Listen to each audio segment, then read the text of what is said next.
Another word about being with the FBI, and I will make sure your night gets a whole lot worse. Understood?" Lieutenant Danny Parsons' voice hung above him, thick with raw contempt. His boot pressed firmly into Marcus Dawson's back, grinding his cheek against the cold hardwood floor of his own living room. Marcus did not struggle or raise his voice. Years of federal training held him perfectly still as unfamiliar hands tore through every corner of the home he had earned. In the doorway, he caught sight of his father being held back by an officer, watching the scene in silent fury. What Parsons did not know was that only a few feet away, locked inside a bedroom closet, sat a badge that was about to destroy every career in that room.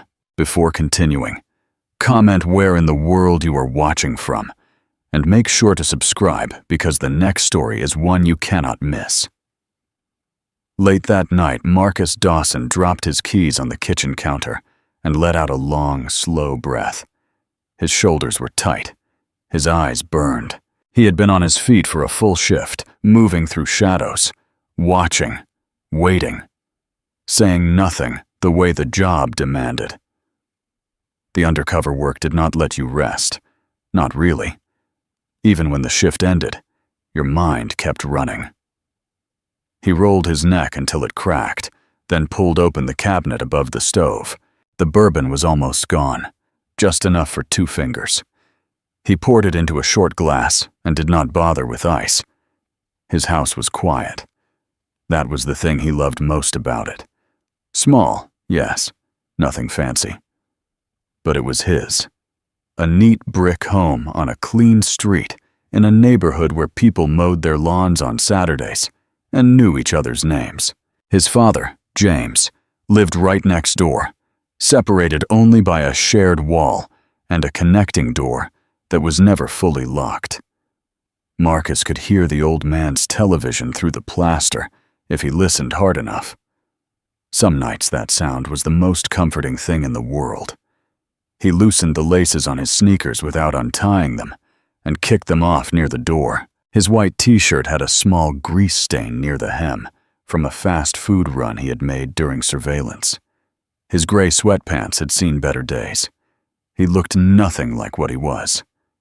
That was the point. That was always the point. His FBI credentials and his service weapon were locked in the safe in his bedroom closet, right where protocol said they needed to be when you were running deep cover. You did not carry your real identity into the field. You left it somewhere safe, and you became someone else until the work was done. He settled into the armchair by the window. He took the first sip of bourbon. He closed his eyes. Moments later, his front door came off its hinges. The sound was like a thunderclap inside a small box, an explosion of wood and metal and shouting that hit him before he could even process what was happening. The glass fell from his hand. He was on his feet for half a second. Just half a second. And then 4 men in tactical gear were on him like a wave. Big hands grabbed his arms. His feet left the ground. He came down hard onto the floor, face pressed against the cold hardwood, a knee driving into the back of his neck with a weight that made it difficult to breathe. Do not move. Do not you move. He did not move. He knew better. Years of training, years of watching how these situations could go sideways in an instant, and that was before you factored in the color of his skin. He had seen what happened when black men moved, when they flinched, when they so much as raised their voice. He had seen it in case files and crime scenes and courtrooms. He had seen it up close. So he did not move. He stayed still, and he breathed, and he tried to stay somewhere calm inside his own head, while the room erupted around him. Through the wall, through the thin plaster that separated his life from his father's, he heard James shout, a sharp, startled sound full of fear, the sound an elderly man makes when something terrible breaks the silence of a quiet night. "Do not come in here, Pop," Marcus thought. "Please, do not come in here." The officers were moving through the house now. He could hear them. Boots on tile, hands yanking open cabinets, the clatter of his kitchen being pulled apart. Someone knocked his coffee mug off the counter. It shattered on the floor, and then the footsteps slowed. One set, unhurried, like whoever it was had nowhere else to be, and all the time in the world. Marcus turned his head, just enough to see a pair of polished boots stop 2 feet from his face. Lieutenant Danny Parsons looked down at him, the way a man looks at something he stepped in. He was broad-shouldered and thick-necked, with cold gray eyes that held no curiosity, only contempt. He did not crouch down. He did not need to. The power in the room was entirely his, and he knew it. He let the silence sit for a moment. Then he said, "Stop playing dumb. We got a tip. You have been running drugs out of this house." He glanced slowly around the room like he was already bored. "The neighborhood has been complaining about you for months." The knee pressed harder into Marcus's neck. He said nothing. Not yet. The hardwood was cold against his cheek. Marcus could feel every grain of it, could feel the weight of the knee on the back of his neck, the pressure building behind his eyes, the way his arms were pinned at an angle that would start to hurt soon enough. He cataloged all of it the way he had been trained to, quietly, without panic. And then he set it aside. Panic was a luxury he could not afford. "Get him up," Parsons said to no one in particular, already moving toward the kitchen. 2 officers hauled Marcus to his feet like he was luggage. They kept his arms twisted behind him. One of them was young, with a tight jaw, and eyes that had not quite settled into cruelty yet. His name tag said Harris. He was not rough about it. Marcus noticed that. "I would like to stand on my own," Marcus said. His voice was level, quiet, the voice of a man who had sat across the table from killers and never once let them see him sweat. Parsons turned around slowly. He looked at Marcus like the words had been spoken in a foreign language. "You would like to what?" "Stand on my own. I am not resisting. I am not a threat. I am standing in my own home, and I would like to stand without being held." Parsons stared at him for a long moment. Then he smiled. It was not a kind smile. "You will stand, how I tell you to stand." Marcus said nothing. He let the silence absorb it. Then he tried again. "I need to retrieve my identification. It is in the bedroom closet, 2nd shelf, black bifold case. If one of your officers would, you will get your ID at the station." Parsons turned back to the kitchen. "Search the back rooms." "Sir, I said you will get it at the station." Marcus turned his head slowly, deliberately. He found the body camera clipped to Officer Harris's chest, and he looked directly into it. He spoke each word like he was setting it in stone. "My name is Marcus Dawson. I am a senior special agent with the Federal Bureau of Investigation. My credentials are in the bedroom closet, 2nd shelf, in a black bifold case. I am formally requesting that an officer retrieve them." The room shifted. Not much, but enough. 2 officers glanced at each other. Harris's grip on Marcus's arm loosened by a fraction. Parsons crossed the room in 4 steps. He got close enough that Marcus could smell the coffee on his breath. His voice dropped low, below the range of the body cameras, below the noise of the search, and his eyes went hard and flat. "You say one more word about being FBI," he said slowly, "and I will add obstruction and filing a false report to whatever else you have got coming tonight. You hear me?" Not another word. He held the stare for several full seconds. Then he stepped back, casual as anything, and called out to the officers in the hallway. "Keep moving." Marcus breathed in through his nose, out through his mouth. The anger was there. It was always there, a heat sitting low in his chest. But he had learned a long time ago to keep it on a leash. Anger made you sloppy. anger made you say things you could not take back. He needed every word he spoke tonight to be something he could use later. The sound of the connecting door stopped everything. It opened slowly. James Dawson filled the frame in his pajamas. Blue flannel, worn soft, the ones he had owned for a decade. He was elderly now, and he looked every year of it right then, his face tight with the kind of fear that fathers carry. His eyes swept the room and found Marcus immediately. An officer moved to block him. "Sir, you need to go back. That is my son." James's voice was low and clear. "Sir, that is my son." He did not push forward. He did not raise his hands. He simply stopped moving and stayed in the doorway. His eyes locked on Marcus with an expression that Marcus had seen exactly once before. At his mother's funeral, when James had stood at the graveside and refused to look away from the casket until the very last moment. Like if he kept watching, nothing worse could happen. Marcus looked at his father's face, the fear in it, the helplessness, the fury that a man learns to swallow after a lifetime of practice. And something inside Marcus Dawson went very quiet and very sharp. He stopped waiting. He started thinking. The search was turning up nothing. Marcus could hear it, the frustration building in the back rooms, the sound of drawers being yanked open and shoved closed, closets checked and rechecked. They had found exactly what Marcus knew they would find. Nothing.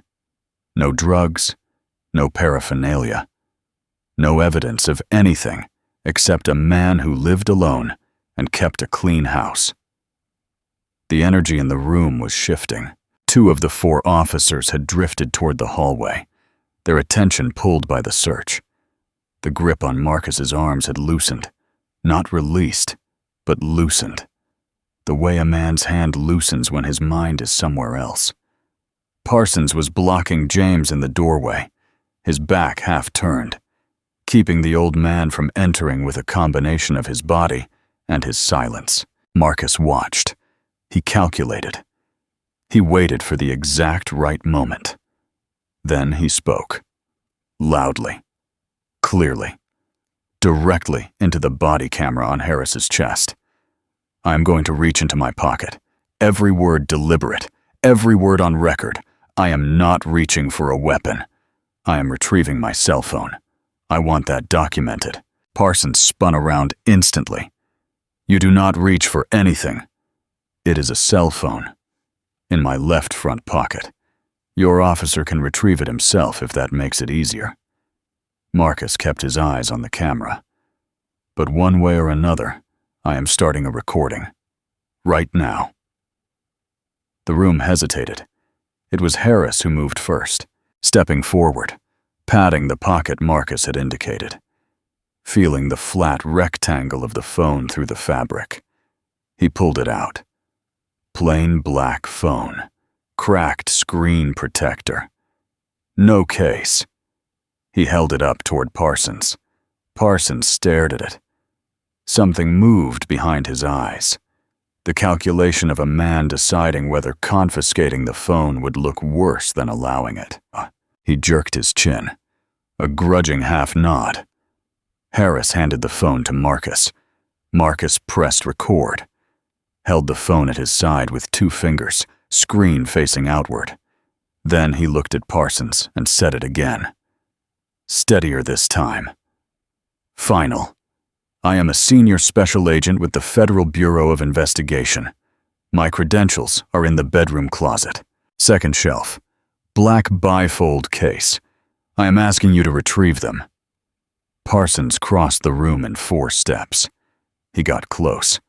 Close enough that Marcus could feel the heat of him.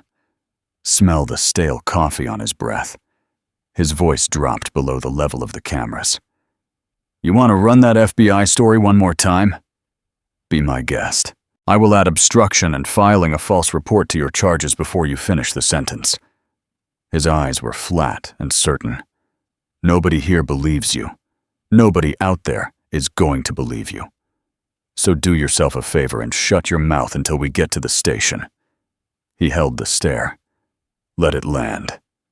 Then he stepped back and turned away, already dismissing Marcus. Already moving on. The way men like Parsons moved on when they were sure they had won. Marcus looked at James.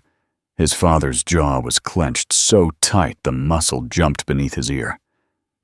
"The bedroom closet," Marcus said again. "To the room. To the cameras. To the record. Second shelf. Black bifold case." Harris looked at Parsons's back. Then he looked at Marcus. Then he made the kind of decision that cannot be unmade. He walked to the bedroom. It was quiet for several seconds. Then it went quieter. When Harris came back into the living room, he was holding the open bifold case, and his face had changed completely. "Lieutenant." His voice came out strange, stripped of everything. "You need to see this." Parsons turned with the slow irritation of a man who does not like being interrupted. He looked at what Harris was holding, and he went still. Marcus held out his hand. Harris placed the case in it without a word. Marcus held it up. "Open." He cleared his throat. "Steady." The gold badge caught the overhead light. Senior Special Agent Marcus L. Dawson. Years of service. Violent Crimes and Major Offenses Division. Federal Bureau of Investigation. The photograph matched the man standing in front of them exactly. Nobody moved. Then Marcus took one step forward. Toward the closet. Toward the bedroom. Toward the back of the house. And one of the officers behind him made a sound. A sharp exhale. A boot scraping the floor. From the corner of his eye, Marcus saw a hand drop to a holster. He stopped moving immediately. "I am not going anywhere," Marcus said quietly to that officer specifically. "I am standing still. Look at the badge." The hand lifted away from the holster. The room breathed again. The knee that had been on his neck was gone. The hands on his arms were gone. The contempt that had filled every corner of Danny Parsons's face had drained out of it like water through a crack, replaced by something he clearly had no practice managing. Marcus closed the case, straightened to his full height, rolled his shoulders back, smoothed the front of his white t-shirt, slow, deliberate, and looked at Danny Parsons with the steady eyes of a man who has never once stopped being exactly who he is. He did not raise his voice.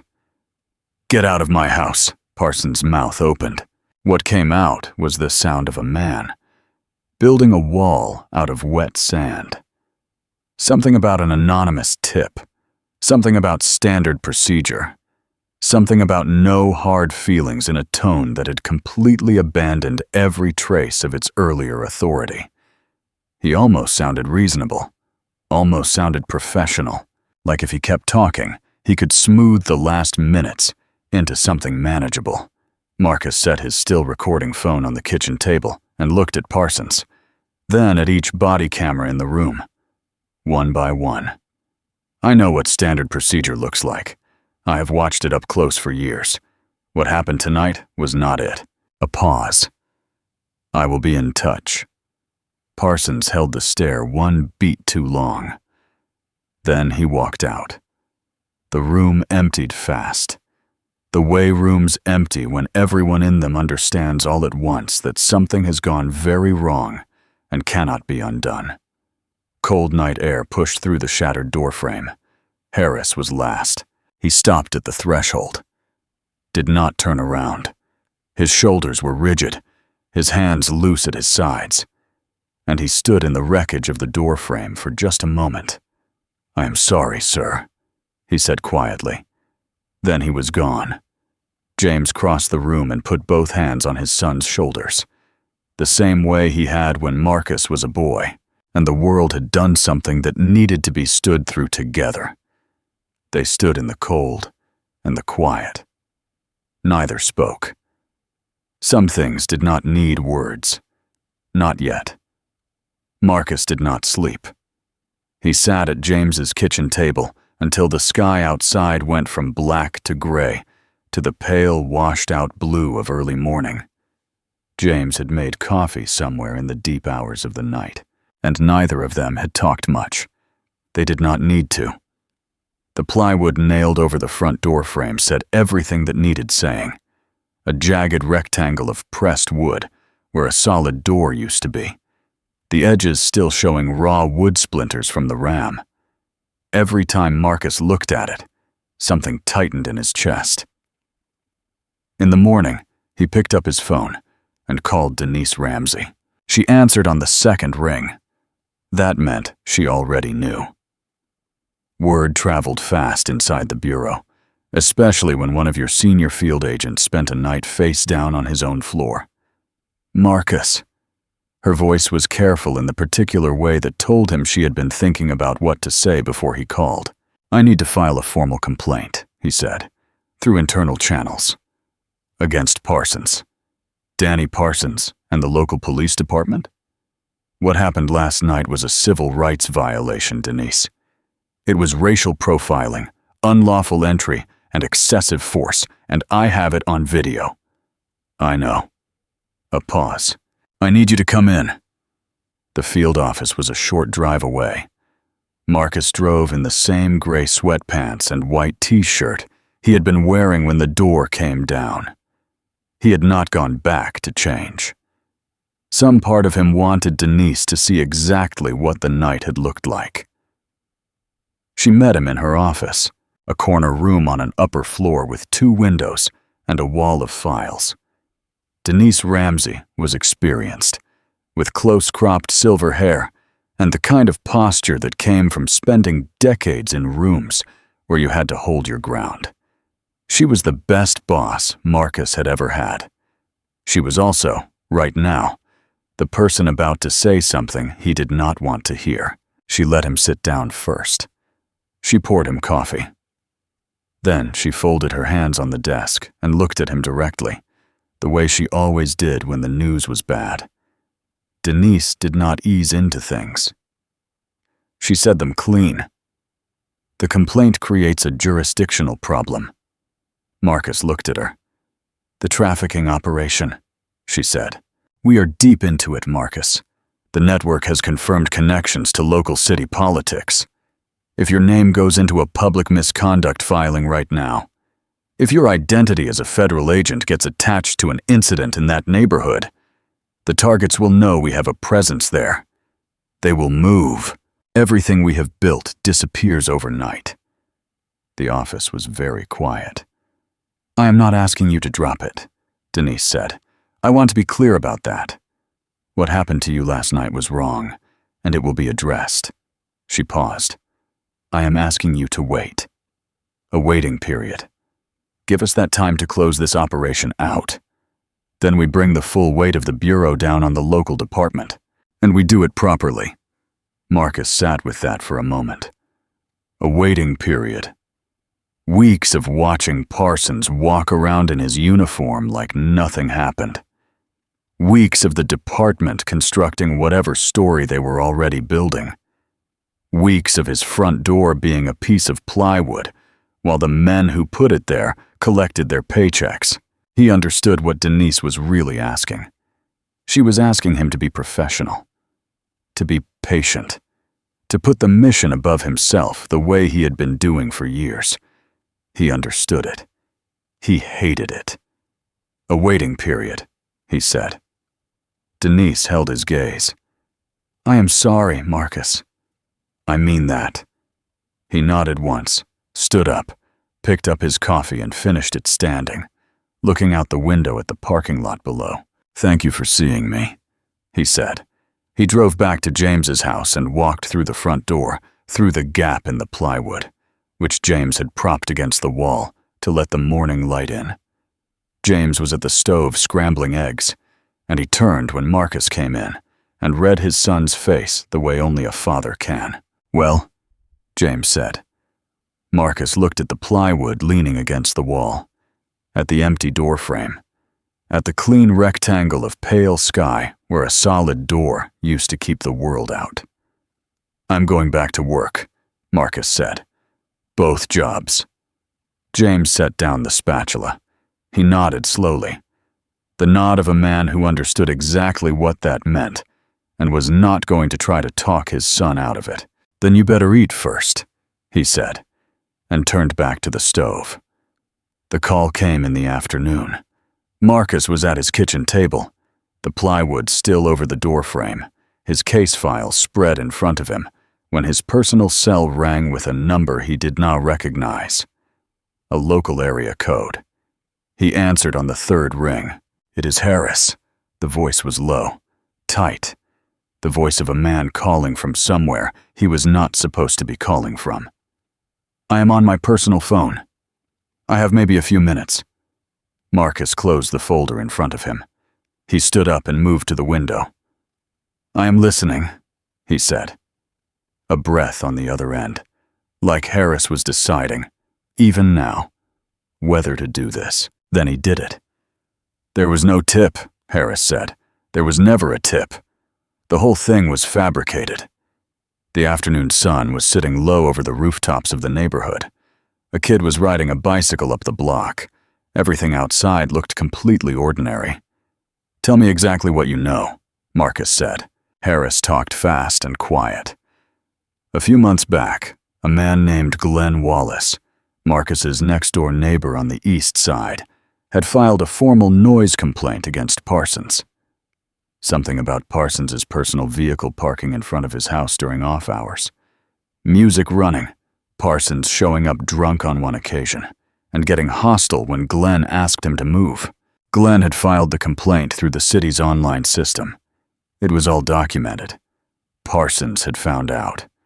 Somebody inside the department, Harris did not know who, did not want to know, had gone into the police database and deliberately miskeyed the address associated with Glenn Wallace's file. Changed it from Glenn's address to Marcus's. Made it look in the system like the complaints were coming from Marcus's house. Then Parsons used that corrupted entry to justify a tip. Built the whole raid on top of a lie that was sitting right there in the database, official and time-stamped and totally fabricated. Marcus stood very still at the window. "That is not all," Harris said. Of course it was not.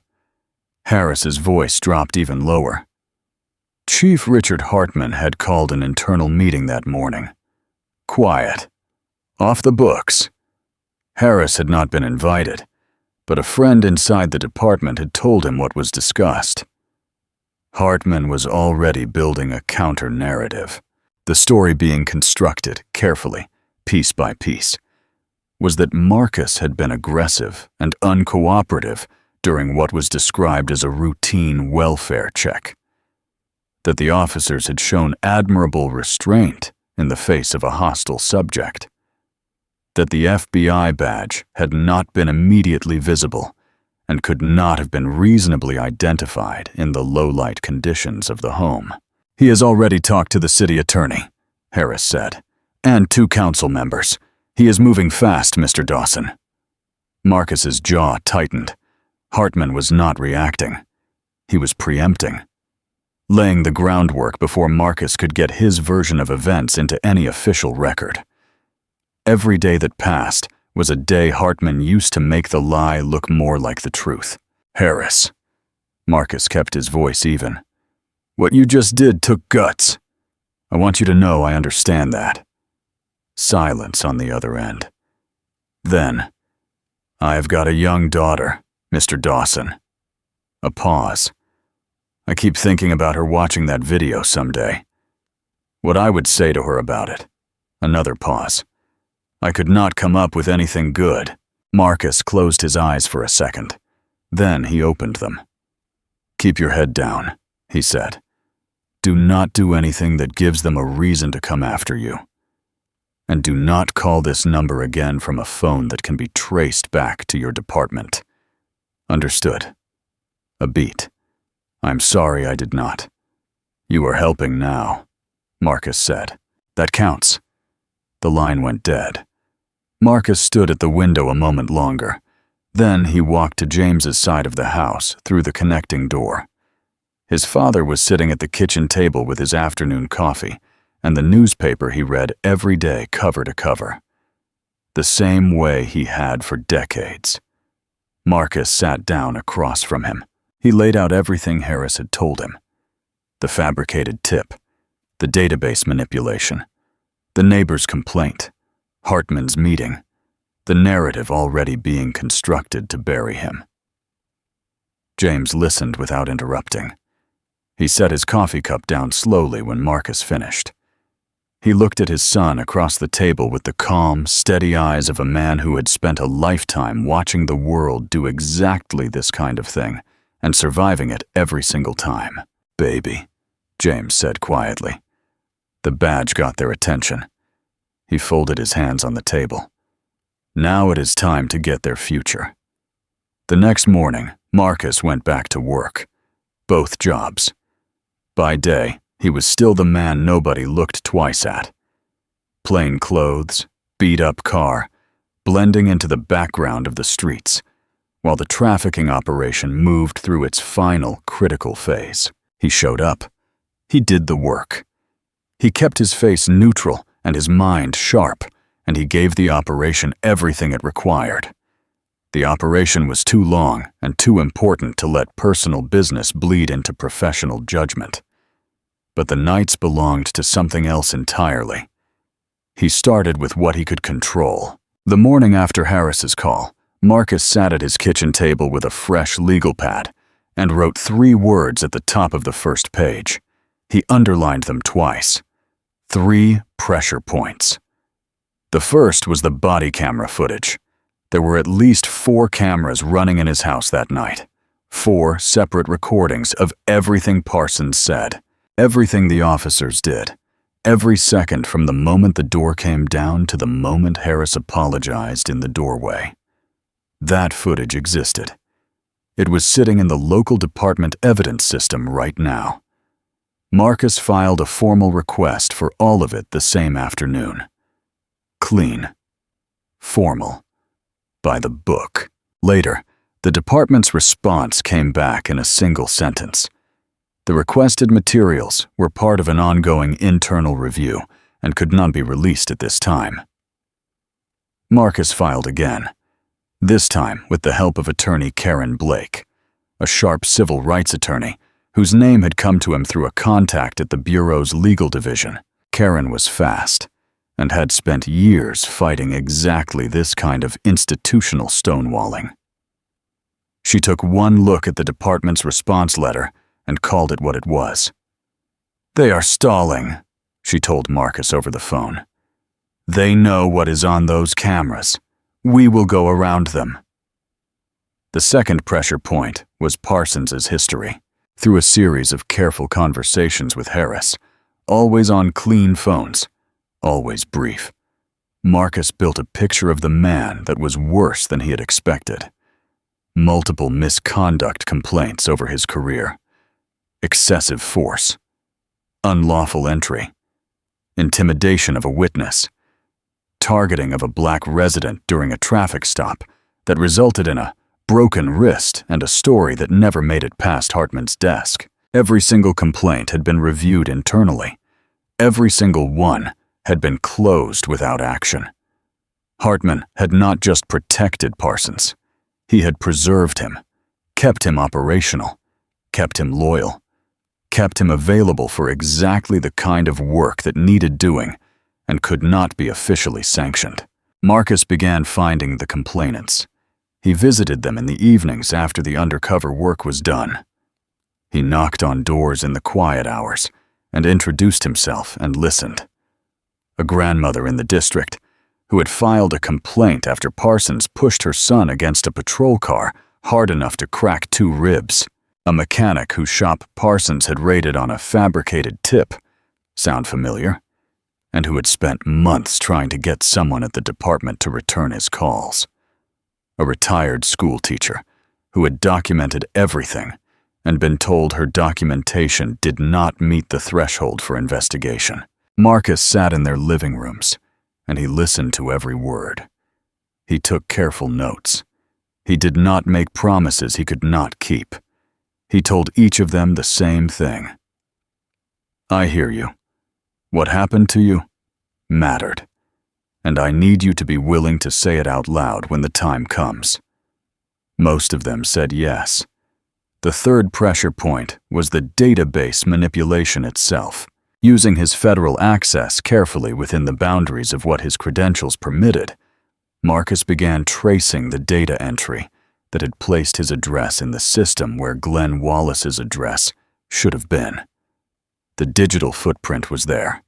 It was always there if you knew where to look. A timestamp, a terminal ID, a login credential attached to a specific user account inside the local department system. Someone had sat down at a keyboard and deliberately typed the wrong address, and that person had logged in first. Marcus circled the login ID on his legal pad and stared at it for a long time.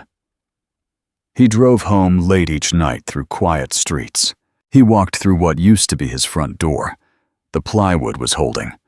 James had reinforced it with a second crossbeam, and he sat at the kitchen table with his notes spread around him. And he built the case the same way he had built every case in his years of federal work. Brick by brick, patient and relentless. The door could wait. Justice could not. Marcus heard about the council meeting from Karen.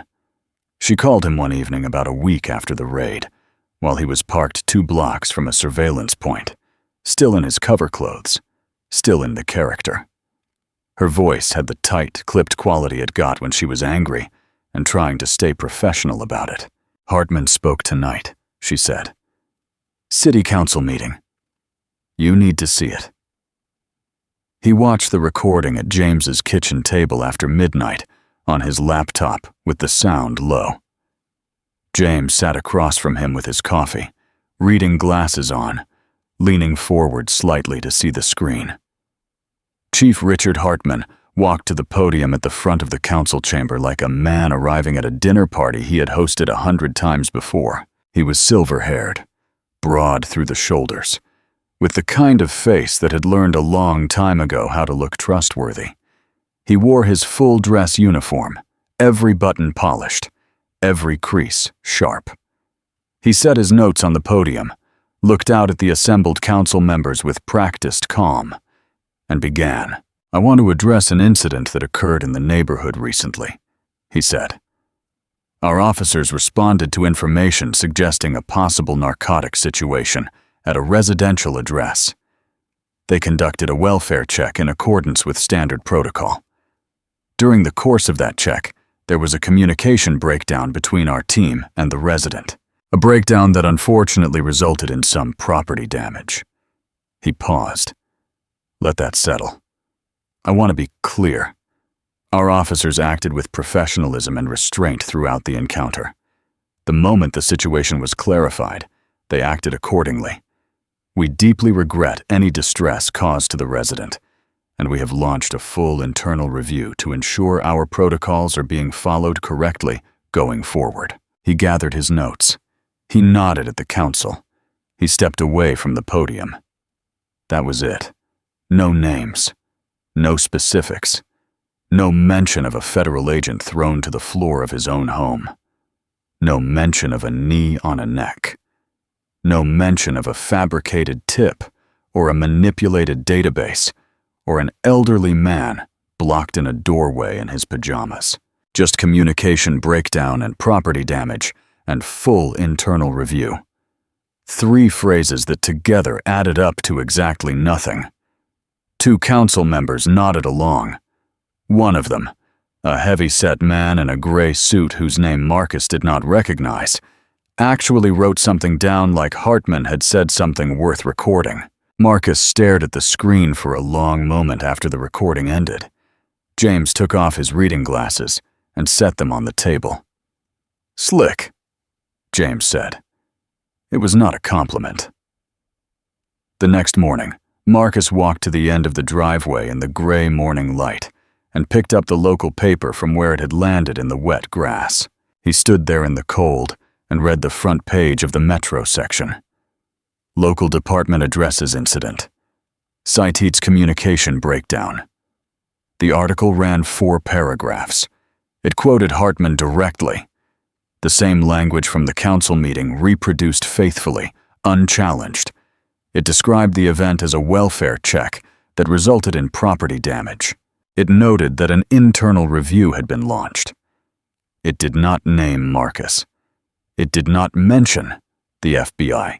It did not include a single quote from anyone other than Hartman, and a brief statement from the city attorney describing the department's response as thorough and appropriate.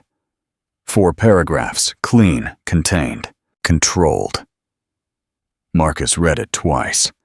Then he folded the newspaper along its original crease, neat and precise, and walked back inside through the plywood doorframe. James was at the stove.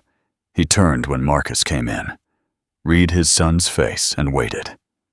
Marcus set the folded newspaper on the kitchen table. He smoothed it flat with the back of his hand. He looked at it for one more moment. At the headline, at the careful language, at the shape of a lie dressed up in professional courtesy, and printed in black ink for the whole city to read. Then he pulled out his chair and sat down. "Good," he said quietly. James raised an eyebrow. Marcus looked up at his father. Something behind his eyes had gone very still and very focused. The look James had seen once before, years ago when Marcus had described closing his first major case. The look of a man who had just understood exactly where the door was. "Let them think they have handled it," Marcus said. James turned back to the stove without a word. He was smiling. A few days after Hartman's council appearance, Karen Blake called Marcus early in the morning. He knew from the first second that something was wrong. Karen was the kind of person who led with information. Sharp, direct, no preamble.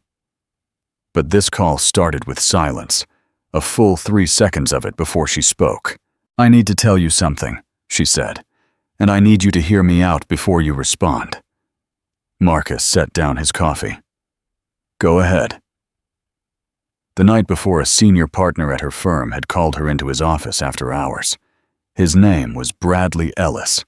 Experienced, 3rd-generation local. The kind of man whose family had a building named after them downtown.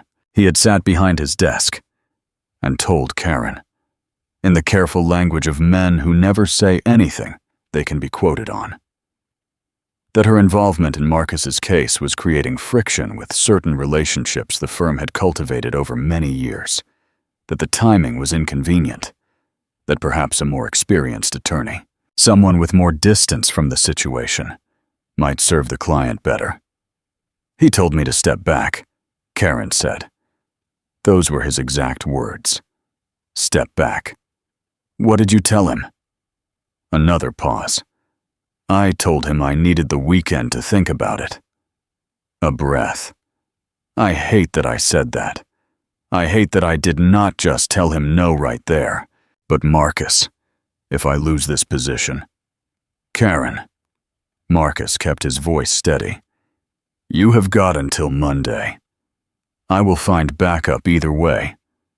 Whatever you decide. I understand it." She said she was sorry. He told her not to be. He meant it. Hartman had just told him exactly how far his reach extended. All the way into a private law firm. All the way into the career calculations of a woman trying to do the right thing. That was useful information. He had barely ended the call when his phone rang again. "Harris. They transferred me." His voice was thin, shaking at the edges. "Overnight shifts. Far East Patrol Zone. Effective soon." A pause. "Nobody gets transferred to the East Zone overnight on short notice, Mr. Dawson. Nobody. That is where they send you when they want you gone, but cannot fire you yet." Marcus stood up and walked to the window. The street outside was quiet. A neighbor was backing out of her driveway, completely unaware that two separate people had called him in the last minutes to tell him the walls were closing in. "Listen to me carefully," Marcus said. "You do not quit. You show up for every shift. You keep your head down and your mouth shut, and you stay inside that building. I need you inside that building, Harris. Can you do that?" "Yes, sir." A beat. "They are watching me. I can feel it." "I know. Keep your head down." He hung up and stood at the window for a long moment. Hartman was efficient. That was the thing Marcus kept coming back to. The man did not panic, did not overreact. He applied pressure surgically, in exactly the right places, with exactly the right amount of force. A quiet word to a law firm partner here, a punitive transfer there, small moves that left no fingerprints, and sent very clear messages. The radio hit him that afternoon. He was driving back from a surveillance point when it came through the speakers of his car. A local station, conservative talk format, the kind of programming that ran in the background of every diner and waiting room in the city. The host's name was Dan Tanner. Marcus had heard the name before, but never paid him much attention. He paid attention now. Tanner was reading from what he described as a source close to the local department, summarizing the incident in the neighborhood, the welfare check, the communication breakdown, and then the new addition, the part that made Marcus's hands tighten on the steering wheel, a narrative about a resident who had become immediately hostile, who had made claims about his identity. That complicated the officer's response, who had recorded the encounter on his phone in a way that suggested the hostility was premeditated. Prededitated. The officers, Tanner said, had shown remarkable restraint. Marcus turned the radio off. He drove the rest of the way home in silence. The phone was ringing. When he walked through the plywood doorframe, he looked at the screen. Sophia. His daughter's voice came through small and tight, the voice she used when she was trying not to cry, and almost succeeding. "Daddy." A breath. "Are you okay? People at school are talking about it. It is on social media. Are they going to do something to you?" Marcus sat down on the edge of his armchair and told his daughter the truth. Not all of it. Not the parts about the trafficking operation, or Hartman's counter-narrative, or Harris's transfer, but the part that mattered most. The part Sophia needed to hear from her father's mouth, before she heard a worse version of it, from someone else. He told her what happened the night the door came down. He told her he had handled it. He told her the people responsible were going to face consequences. Real ones. Not the kind that got buried in an internal review and filed away where nobody could find them. Sophia was quiet for a long moment after he finished. "Daddy," she said, "they put you on the floor." "They did. In your own house." "Yes." Another silence. He could hear her breathing, the careful, controlled breathing of a young woman, holding something together, by sheer force of will. She had grown up watching her father be exceptional at everything he did, watching him move through the world with a quiet dignity.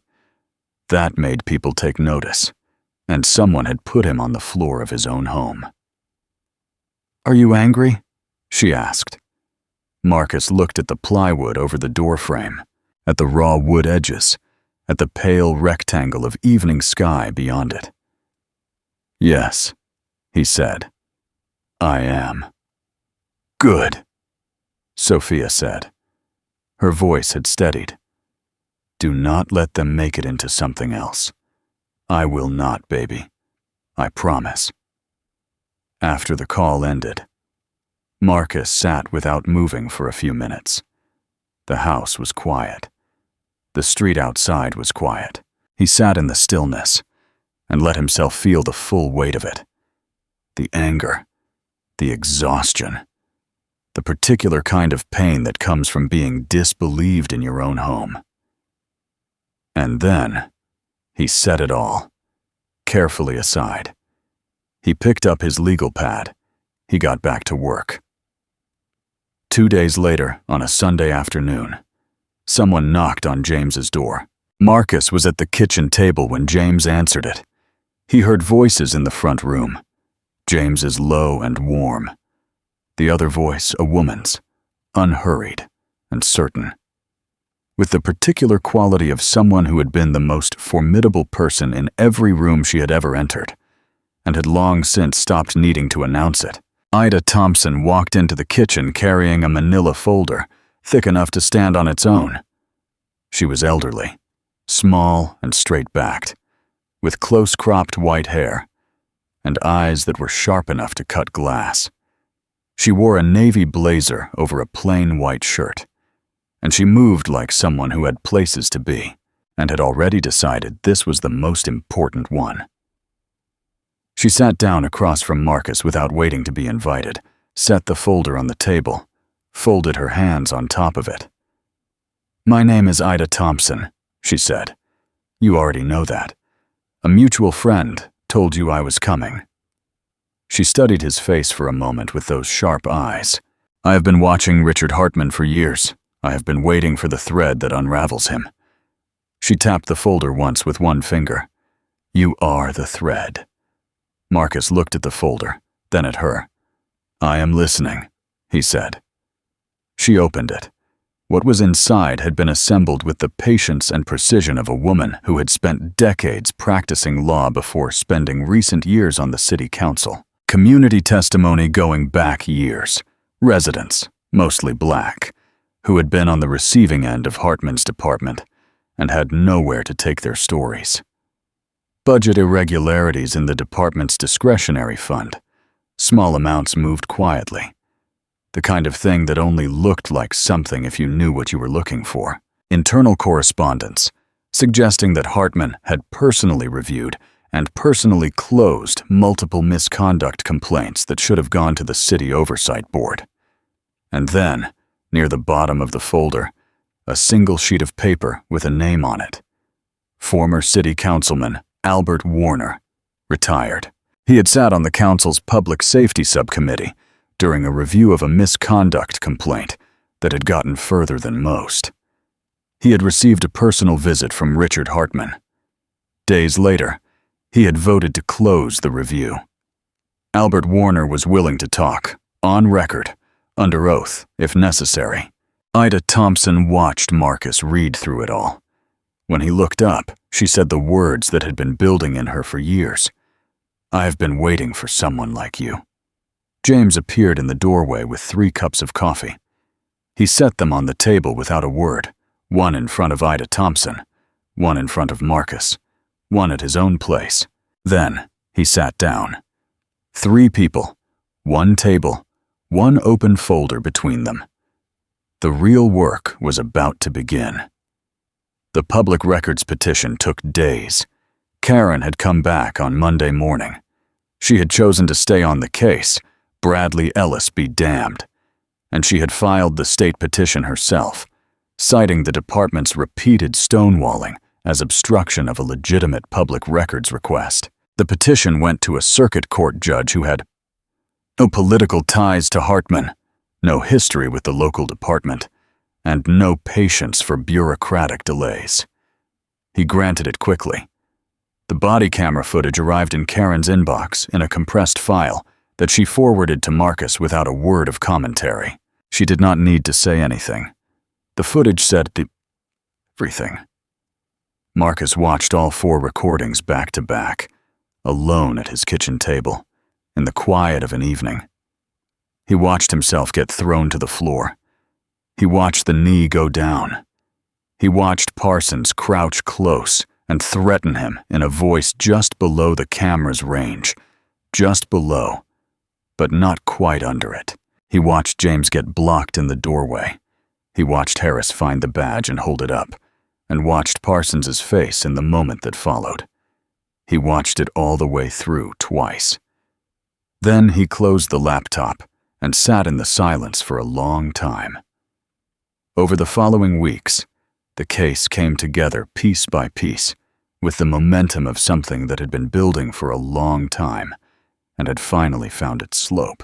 The database records came through Marcus's federal access, a clean, documented trail showing the exact timestamp and login ID attached to the address. Manipulation. Several of Parsons's prior complainants had agreed to give sworn statements. Karen prepared each one with the precision of a woman who understood exactly what was at stake. Former Councilman Albert Warner sat down with Ida Thompson for hours and said everything on record that he had been holding back for years. Marcus's own recording, every second from the moment the door came down, had been authenticated and preserved. It was enough. It was more than enough. One evening, Marcus and Ida Thompson sat across from each other at James's kitchen table, with the full case spread between them. Every document, every statement, every piece of evidence arranged in order, and went through it from beginning to end. An hour later, Ida Thompson closed the last folder and looked up. "We are ready," she said. They scheduled the press conference for the following week. For the first time since the door came down, Marcus allowed himself to exhale. He called Sophia that night, did not tell her details, operational habit even now. But she heard something different in his voice, and she said, "It is happening, is not it?" He told her yes. She was quiet for a moment and then said, "I love you, Daddy." He told her he loved her too, and held the phone for a second after she hung up, just holding it. James made dinner that night, proper dinner, pork chops and rice, and the collard greens he only made when something was worth celebrating. They ate at the kitchen table and talked about other things for the first time in weeks. Old things, good things. James told a story about Marcus's mother that made them both laugh. The plywood over the door frame was still there, but somehow, that night, it seemed smaller. Days passed. Then, one evening came. Marcus's phone rang. Denise Ramsey. He answered immediately. Her voice was tight, in a way he had only heard a couple of times in his career, the voice she used when something had gone genuinely, irreversibly wrong. "The operation is compromised," she said. "Someone leaked. Shared interagency database. 3 of our primary targets got tipped overnight. They are moving assets, shutting down communication channels. Federal prosecutors are on the phone with me constantly." Marcus stood up slowly. "The leak," he said. "Where did it originate?" A pause. "Same database access point as your address manipulation." The room went very still. "Denise, if you hold that press conference tomorrow, whoever did this runs. Everything disappears, your case and ours." Her voice was quiet, final. "Marcus, you have to pull it." He stood alone in the kitchen for a long time after the call ended, staring at the plywood, at the raw wood edges, at the rectangle of darkness beyond it, where a solid door used to be. His phone rang again. Ida Thompson. He told her all of it. The database access, Hartman, the intelligence leaks, Denise's window. He laid it all out without pause, without editorializing. Just the clean, sequential facts, the way a federal agent presents evidence because he has learned that the truth, stated plainly, is devastating enough on its own. Ida Thompson listened without making a sound. When he finished, she said, "You do not postpone the press conference. Marcus, you redirect it." Her voice had the particular energy of a woman who had been waiting years to use a specific tool and had just been handed the exact right moment to use it. "A community forum, police accountability and data practices. I invoke city council procedure as a sitting council member. Hartman is legally required to respond publicly within hours. It puts him in the open. It freezes every record in that building under public scrutiny. He cannot destroy what he cannot touch without the whole city watching him do it. Marcus sat with that. It was elegant. It was clean. It used the system's own rules as the walls of the trap. "He will know what it is," Marcus said. "Yes," Ida Thompson said. "He will, and he will not be able to do a single thing about it." The trap was set. Morning arrived gray and cold. Marcus was up before dawn. He had slept little, not because he could not sleep more, but because there was no more time for it. He made coffee, opened his legal pad to a fresh page, and worked through the day's logistics the way he had worked through every critical operation day in his career, quietly, methodically, one thing at a time. Ida Thompson filed the counsel procedure early. She called Marcus to confirm it the moment she left the city clerk's office. Under municipal code, a sitting council member could invoke a community accountability forum on matters of public safety. And once invoked, the forum required a formal public response from the relevant department head within hours. Hartman had no choice but to appear. The procedure was airtight. Ida Thompson had used it before, and she knew every corner of it. "It is filed," she said. "Tonight at the auditorium. He has to be there." "Has he been notified?" "The clerk's office contacts him directly. He knows by now." A pause. "He will spend the day trying to find a way around it. He will not find one." Marcus ended the call and moved to the next item on his list. He called each of the complainants personally, one by one, starting with the retired schoolteacher who had documented everything and been told it did not meet threshold. He told each of them the same thing. Tonight was the night. The forum was real. Their voices would be heard in a room that could not ignore them. He asked each one if they were still willing to stand up and be counted. Every single one said yes. He called Karen next. She had been at her desk since early, and her voice had the sharp, focused quality it got when she was operating at full capacity. The version of Karen Blake that Bradley Ellis had made the mistake of underestimating. "Everything is organized," she said. "Sworn statements, the database records, the body camera footage, the stonewalling documentation, Albert Warner's recorded testimony, and your recording from the night of the raid. I have it in chronological order, indexed with copies, a beat.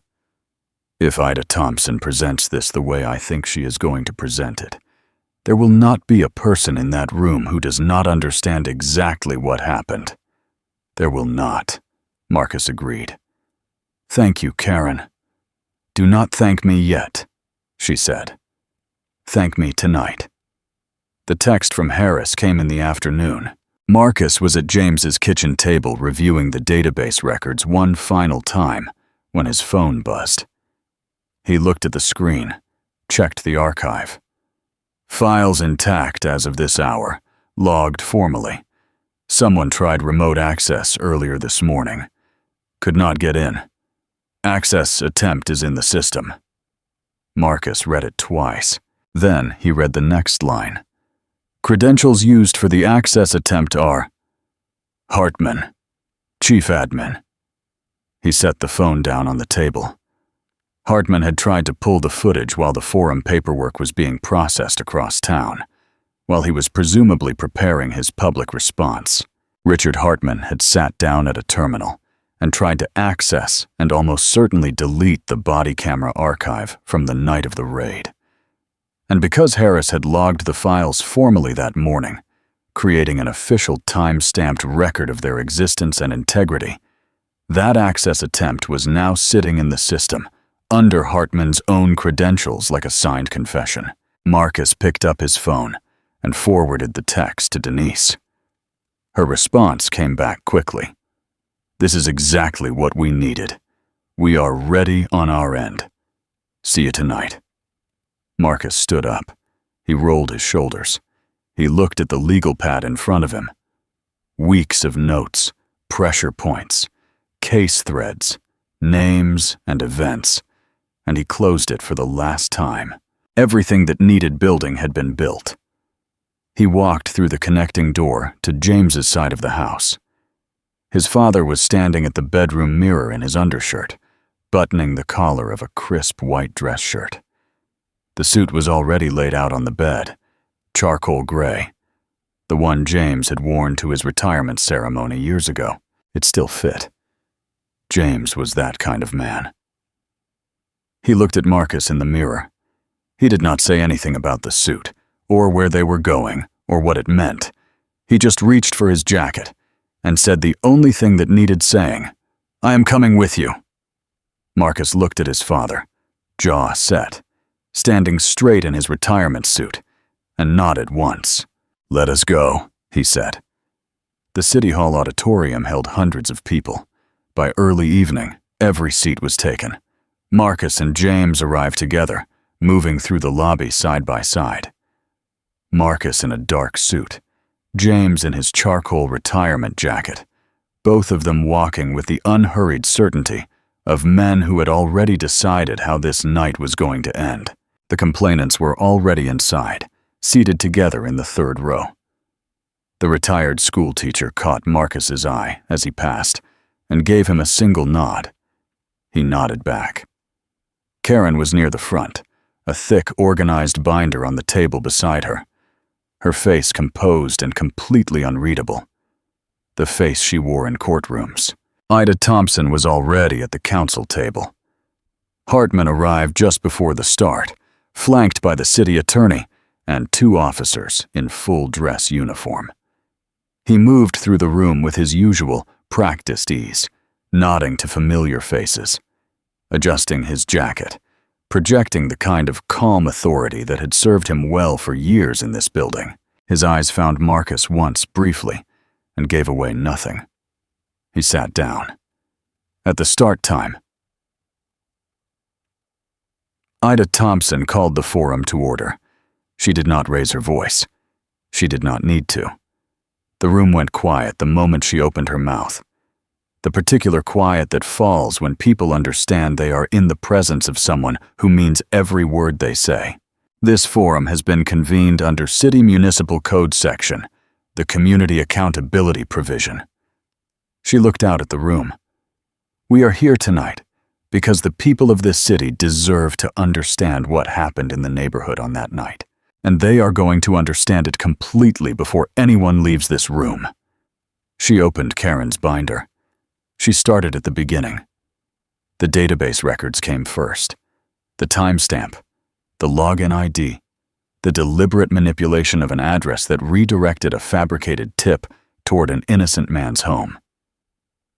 She put the records on the projector screen at the front of the room, enlarged and clearly labeled, and she walked through each line with the methodical precision of a woman who had spent decades making complex things impossible to misunderstand. Then the body camera footage. The auditorium watched in near silence as the recordings played. 4 angles, every second documented. Marcus on the floor, the knee on his neck. Parsons crouching close with his voice just below the camera's range. James blocked in the doorway in his pajamas, the badge coming out. The room freezing. The non-apology. All of it exactly as it happened. Exactly as Marcus had said it happened. Someone in the back of the room said something under their breath. Ida Thompson kept going. The prior complaints came next. She named each one. She described what happened to each complainant. She named the year each complaint was filed and the date each one was closed without action. She put the closure authorizations on the screen, each one signed by the same hand. Then the sworn statements. All complainants stood when their names were called. All remained standing while Ida Thompson read their statements into the public record. The retired school teacher, the grandmother, the mechanic, others whose stories had been buried long enough. Then Albert Warner. His recorded testimony ran minutes. The room listened to every second of it. A former council member describing in plain and precise language the personal visit he had received from Richard Hartman, and the pressure that visit applied, and the vote he had cast days later, and had been carrying ever since. When it ended, the room was completely still. Hartman rose from his seat. He straightened his jacket. He cleared his throat. He opened his mouth to deliver the response he had been constructing all day. The same machinery he had been running for years. The smooth, professional language that turned accountability into administrative procedure and made wrongdoing sound like miscommunication. He got 3 words out. The side door opened. Special agent in charge. Denise Ramsey walked in with federal agents. She was in her full professional bearing. Credentials visible. Expression. Neutral. The face of the federal government arriving with paperwork. She walked directly to the council table. She placed the federal arrest warrant in front of Richard Hartman. He looked down at it. The auditorium went absolutely silent. "Chief Hartman," Denise said quietly, "please stand up." He stood slowly, like a man who had finally run out of ground. The federal agents moved on either side of him. The handcuffs went on in full view of hundreds of people, 2 local news cameras, and every resident whose complaint had been buried in his desk for years. Parsons was arrested at his home shortly after. In the back of the auditorium, Officer Tyler Harris watched it all with his hands clasped in front of him. His jaw was tight. His eyes were steady. He was shaking slightly, but he was standing completely straight. For the first time in a very long time. The weeks after the arrests moved differently, slower, cleaner, like air after a storm has passed through and taken everything dark with it. Marcus watched it unfold from the inside. The way the institutional machinery that had been running against him reversed direction and began grinding in the other way, with the same impersonal force, but toward a completely different end. Federal charges were filed against Richard Hartman within days of his arrest. The indictment ran pages: conspiracy, obstruction of justice, corruption of a public official, counts of providing material assistance to a criminal enterprise. The trafficking network's operation, the peace Hartman had been protecting and feeding for years, collapsed within a week. Multiple federal indictments followed. Months of work delivered. Hartman's attorneys tried to fight it for about a month. Then they stopped trying. The database records were too clean. The financial trail was too clear. Denise's team had built a case with no gaps and no exits, and Hartman's own credentials sitting at the center of it like a signature on a confession. He pleaded out in months flat. Years in a federal correctional facility. He would be elderly when he got out, if he got out. The silver hair and the polished buttons and the practiced calm would not travel well. Parsons's case moved through the system with the same inevitability. Termination from the local police department came first. The new acting chief signed the paperwork within a week of the arrests, quietly and without ceremony. The civil rights violation charges followed. Official misconduct, the fabricated tip, the database manipulation carried out on his behalf. At middle age, Danny Parsons had no pension, no badge, no career, and a court date that was going to cost him everything else. The man who had strolled into Marcus's home like he owned it now owned nothing. The city's civil rights settlement came through weeks after the forum. Marcus sat at James's kitchen table with the paperwork in front of him and read through it carefully, the way he read through everything. Then he picked up his pen and signed it. The settlement figure was significant, the kind of number that reflected not just what had happened to Marcus, but what had happened to every person in that city whose complaint had been filed and buried and forgotten. He donated every dollar of it to a newly established legal defense fund, the city's Civil Rights Legal Fund, specifically designated for residents whose misconduct complaints had been closed without action by the former administration.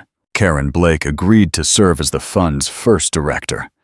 She called Marcus the morning after he made the donation and was quiet for a long moment before she said anything. "You did not have to do that," she said.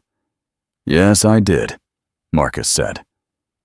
Ida Thompson's accountability ordinance passed the city council unanimously on an afternoon in winter.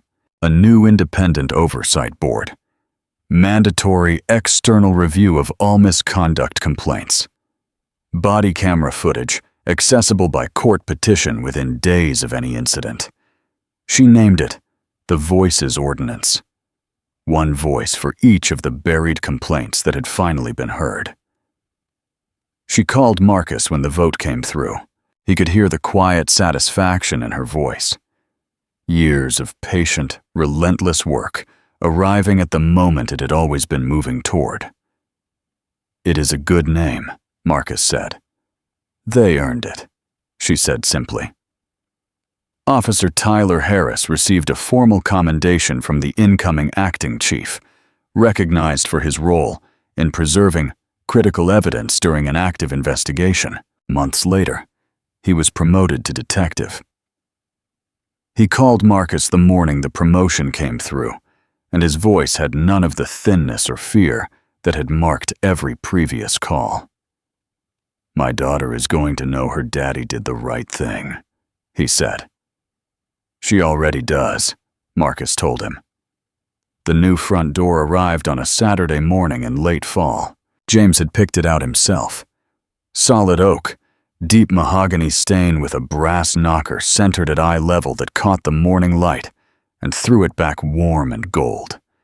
It was the kind of door that said something about the person behind it. James had known exactly what he wanted the moment he walked into the hardware store. Marcus held it steady while James worked the hinges. They did not talk much. They did not need to. The work was straightforward, and they were both good at it. And the morning was cold and clear and quiet, in the particular way fall mornings could be. Bright and still. The kind of day that felt like a long breath after a long year. When it was done, James stepped back and looked at it. "Nobody is kicking this one in," he said. They sat on the porch afterward, with 2 glasses of sweet tea side by side in the cold, watching the street. A neighbor walked past with a dog. 2 kids rode bicycles up the block. The ordinary world going about its ordinary Saturday, completely unaware of everything it had taken to get back to this moment. James reached over and placed his hand on Marcus's shoulder. Marcus covered it with his own. Neither of them spoke. Justice had already said everything that needed saying. If you enjoyed the story, leave a like to support my channel and subscribe so that you do not miss out on the next one. On the screen, I have picked 2 special stories just for you. Have a wonderful day.